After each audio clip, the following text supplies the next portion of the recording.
just open up with the Call of Duty beta that just ended. Black Ops 6 is something special, Steel. I don't know how much of it you played. I know you got a good chunk of into it. And again, you're one of these guys like me. I don't need to play a game, especially I don't normally, for me, don't do betas because I don't want to get gummed up and get my thoughts and my theories for a game in a negative way because the game isn't running so great. So normally I skip betas, but Call of Duty, I was like, you know what? I have Game Pass Ultimate. Because of it, I didn't have to pre-order the game. I usually buy every Call of Duty. I usually buy the Vault edition anyway at the whatever the $100 edition is. And I very rarely take advantage of the multiplayer because I'm just not a multiplayer Call of Duty guy. At least I was back in the days. The last time I was this excited for a Call of Duty multiplayer was during the Xbox 360 era. Honestly, that was the last time that I can remember I was unbelievably amped to play multiplayer. And well, listen, Treyarch has done something special here. The Omni movement. I find myself, and look, I'm not going to front. If I was watching a video and you're watching people play, and I don't like to do that. I don't watch Twitch. It's just not my thing. I'm an old man. It's fine. People diving all over the place. I'm like, this what? Who does that? It's stupid. Let me tell you something. I am diving left, right, and center. I'm breaking through windows, through doors. I'm diving on my back. Bro, this game is so fast and it is so fun. Mind you, we only got a small sample because supposedly there's 16 new maps. Yeah, it's gonna be more. And we only got a small, taste of what they have out there. I love every map. There was, like for instance, my favorite is the train yard, probably because I usually get a lot of kills there. Like I'm running around like a lunatic, jumping off the top of trains. It's awesome.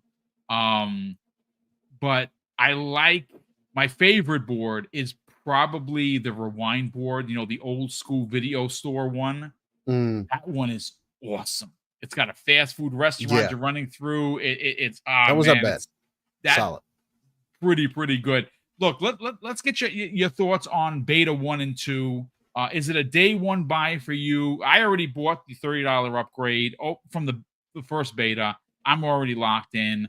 I got to level 30. I maxed out my level 30 that you can get for the second beta. I played all weekend. I could not stop playing it. What are your thoughts on Treyarch's new entry into Call of Duty with Black Ops 6 multiplayer? Well, beta 2, I didn't jump into this past weekend just because I'm already solidified on the game. The first beta weekend kind of did everything it needed to for me. And again, like you mentioned, Boom, earlier, I'm not typically the person that needs to play a gameplay slice to figure whether I need to spend some time with this game or not, or have any form of interest in it. And I've been a Call of Duty player for forever. So it's the second one I haven't jumped into, so I'm still locked at level 20. And I haven't spent any additional ducats on Call of Duty. I probably won't. The $30 additional bonus doesn't do anything for me. Personally, their skins and stuff that could be cool to some people, I think they're lame. But I am very I am known to be very critical when it comes to things that I prefer, that I like, or just art design wise or character design wise, or things that I would want to invest my extra ducats in. So for me, I'm getting into Call of Duty completely scot-free as part of my Game Pass Ultimate membership. And if there ends up being characters that I end up liking or anything else like that, then that may be where some of my ducats end up getting spent, as it has in previous years, right? My characters from Warzone are going to continue to carry over into the next Warzone, so that's good information to have. It's unfortunate that they're not going to pass it into Black Ops, but again, Black Ops is also in a different time period. So again, trying to be as understanding as possible, but I do think that if you're going to combine everything as part of Call of Duty HQ, and that's been one of the main complaints this week with people, just people feeling really annoyed about how convoluted it is to get into Call of Duty. Like having this one platform where you can jump into, or just one source where you can jump into Call of Duty is good in concept, but if it's not smooth, if it's not effortless, if there's not any solid stepping stones to make sure that you can access whatever content that you're trying to get to, then people are going to feel a way about it. And with the way that Call of Duty has been doing things, hopefully they continue to address that. So when they get to launch, people have a little bit more of a choice about what they want to have to download. But I still find that, you know, having to boot up one version of Call of Duty to then get into the game and say, oh, I want to play Black Ops 6, and then it close out of the game, at least on PC. That's what it does. It close out of the game and then bring the game back up. I just think that's annoying and dumb in a lot of ways. So we'll see if they end up addressing that. But just to stick on Black Ops 6, man, this is going to be, I'm going to stand on the hill, be on my mountaintop, or be on the edge of the cliff of people that are going to say, I think Black Ops 6 is going to move those numbers. I think Black Ops 6 could potentially bring in another 30 million people into Game Pass by the end of the year, just because it's not going to take much for people to get involved. The one thing that a lot of people seem to forget is that Call of Duty is one of the more streamed games by a multitude of creators, not just Call of Duty itself. There's other people who carry that content and have millions, not just the thousands of people we have in our community. I'm talking about millions of people who are hardcore, who are Call of Duty people, or just normies who tune into their content, who may end up trying it because of it being in Game Pass. Oh, I have an Xbox. Oh, okay, I can get access to it if I got Xbox Ultimate. Okay, great. I'll try it out for a month. If I don't like it, I won't keep it. You know what I mean? So it's just, there's so much utility and versatility that's going into this. I know some people are like, well, they're losing out on money. Well, isn't that the kind of the idea? Because they may be losing out on money, but they're also on the 70% side or more, because we don't know how that split is going to work now with them completely owning it, because before it was just Activision and them splitting it off with 70 going to Sony and the rest going to Microsoft or whatever. How is that split working now? And if we're just going to assume that it is the 70, then boom. I believe it went back to 70-30. I'm pretty sure, because during the Bobby Kotick era, it was 80-20 for both.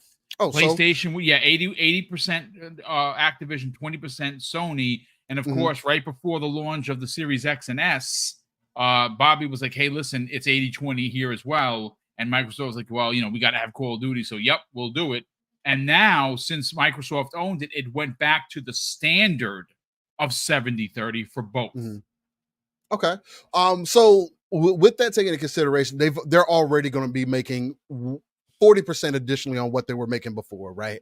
And as you can tell, if the numbers haven't proved anything, you see the chart for the most played games over the year, and a year later, 2 years later, it is Call of Duty still in that top 5, top 10 list. So with that being said, I don't know why people are concerned about who's going to be purchasing this game, because people are going to buy it regardless. And again, this does happen to be a decent Call of Duty, a solid Call of Duty that is launching and really invigorating the crowd. So it's going to be interesting to see how things play out, man. I continue to see more and more people have fun with it. I know some people are down on it right now. I saw somebody in the chat talk about it, saying Black Ops 6 was trash. Hey, man, again, you know, like I've been saying on X, like he mentions the hit detection. Hey, BX, I don't know if it's your connection. I don't know what you got going on. Maybe you got rats in your closet that are messing things up for you. I didn't have any of those issues. I'm a big stickler about connection issues, AI issues. I have like a lot of my personal gripes that I don't enjoy in games. I didn't experience any of that in the multiplayer. Maybe you did. I did also. Again, I'm having that cyberpunk work for me, but it didn't work for everybody else kind of thing going on, where I heard people complaining about packet loss and the lag and connection. And I never once experienced any of that. Nope. Not a blip. Right, it could play completely smooth for me. So again, to each their own. If it's not for you, it's not for you. And again, we're moving further into Omni movement is going to farm through a lot of people, and people are going to find out whether it is something still for them or not. And again, Boom being a good example. He says he's not typically the Call of Duty guy. Listen to him, guys. It's his show. He's been doing this for a minute. He's not a liar. You know what I mean? He gives you to you live, raw, and uncut, like I like to say. And if you take his words at face value, if he's having a good time with it, then obviously I'm I'm pretty sure that other people are as well. So Look, I mean, great points all around. And I got a theory to what you're saying. Like I see the talk. Mhm. You know, the concerned podcasters for the lifeblood of Call of Duty and how much money Activision and Microsoft are going to make. Let me throw a theory out there, okay? And you actually alluded to this, and I think your particular point is perfect, Steele.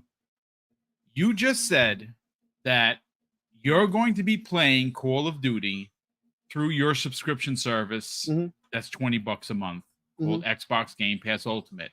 And if a skin happens to pop that you're like, I like that operator. Like I'm Mhm. using the guy, the Android guy with his guts Right. hanging out, right? Mhm. That's the dude I'm using for the one side, and I'm using the guy all dressed in armor and black. He has like an orange mask on. That's the one I use. That's the operator I use for. I think he's the Black Ops ones that went rogue, if I'm not mistaken.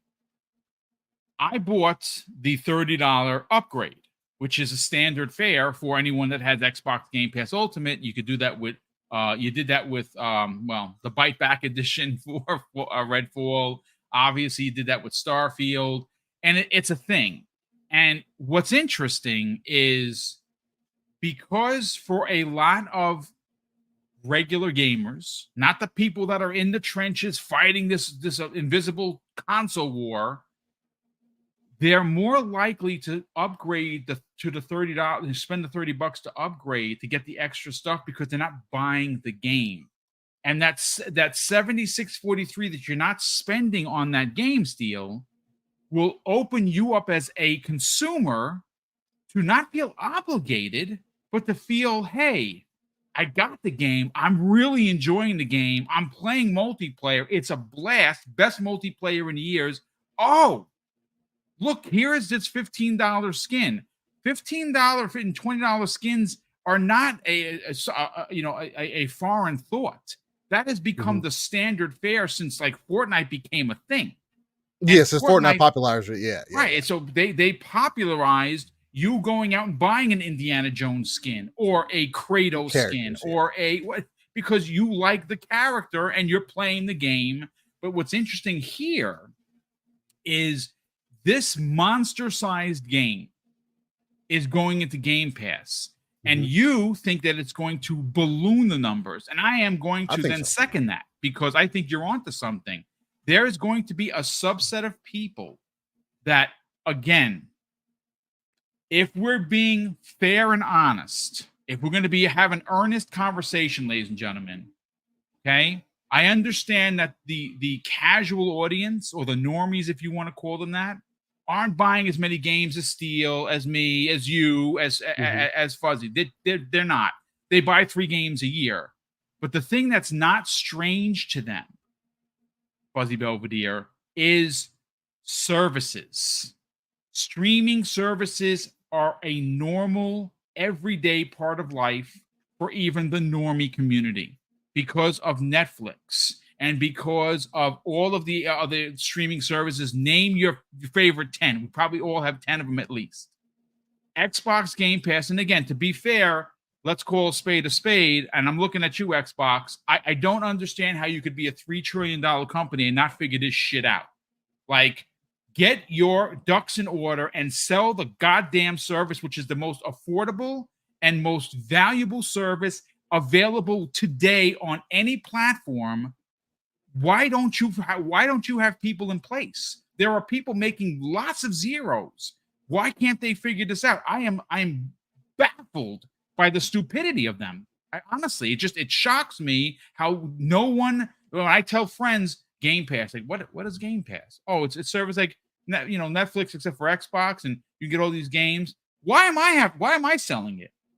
I'm not getting $1 of the service for free. I'm paying like everyone else.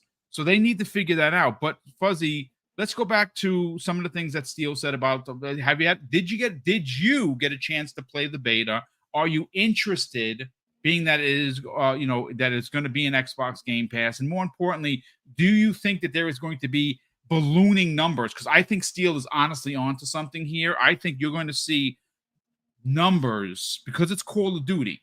Look what happened with Starfield. It had it broke records for new subscription members or new subscribers to Xbox Game Pass than any game before it. And that was Starfield. Now, Starfield is, it's Bethesda, it's Todd Howard. We didn't know much about the game. Right. But it's not, that's it. That's it, Steele. It's not Call of Duty. Let's talk about it. Well, got to play it a little bit. I have to say the Omni movement, I definitely do want to see it make its appearance in other games. It might have to come to Halo. Just saying. Between playing a little bit of that and playing like what do you call it, State of Decay 2, I would love to see that movement in State of Decay 3, although it doesn't have to be as extreme, but like jumping through the windows, they have it where you just kind of jump sideways, maybe jump face forward into the window and shooting through the window at the same time might be something to see. But the little bit of time I had with it, had a ton of fun with it, but still looking forward mainly to the campaign. So still not completely sold on the multiplayer. Just I'm not that multiplayer guy, more of a co-op or single player guy. But the fun is definitely to be had with that new movement. Looking forward to zombies, but campaign's the main thing I'll be looking forward to. But as far as when it comes to this being in Game Pass, I do think this will inflate the numbers as far as for not inflate, but like draw a lot more people to the service. I don't know what kind of number we're going to see, but I would say a couple million right off the rip is going to probably be a reasonable guesstimate. And I would say that's just probably going to be like the console, like I would say ultimate subscribers. Beyond that, like as far as PC, I think you do see quite a few give it a try, at least play the campaign that way, and then probably stick around for a bit, for some of the other stuff that's in, PC Game Pass and stuff. But I think as far as Microsoft is concerned, when it comes to advertising Game Pass, it's kind of like I don't know. I guess they figure, the deal is so great, then it should speak for itself, which is kind of true. But in the grand scheme of things, they had that partnership with GameStop. And I still don't know why that's not a bigger push in every GameStop, which then again might be a little counterintuitive for GameStop because they're into selling, physical copies and stuff. But they do have the digital cards and things like that. And I think if they do get somebody to sign up for Game Pass, there is like a percentage that they still get as a kickback. But in the grand scheme of things, they should use or leverage that partnership a little bit more. I know that they're in front of the store for a lot of the locations. So Call of Duty and Game Pass should be front and center. But overall, I do think if people wind up picking up Game Pass as a service to play Call of Duty, you will see a lot more people buy skins, like you guys were saying, from like looking at everything for the free to play, like Fortnite and stuff like that. Buying a skin at that point when you're paying a monthly fee and you get access to Call of Duty plus a whole bunch of other games, it doesn't seem as out of sorts as opposed to the person that may have spent $100 right off the rip for the Vault Edition or something, and then pay extra for skins on top of that.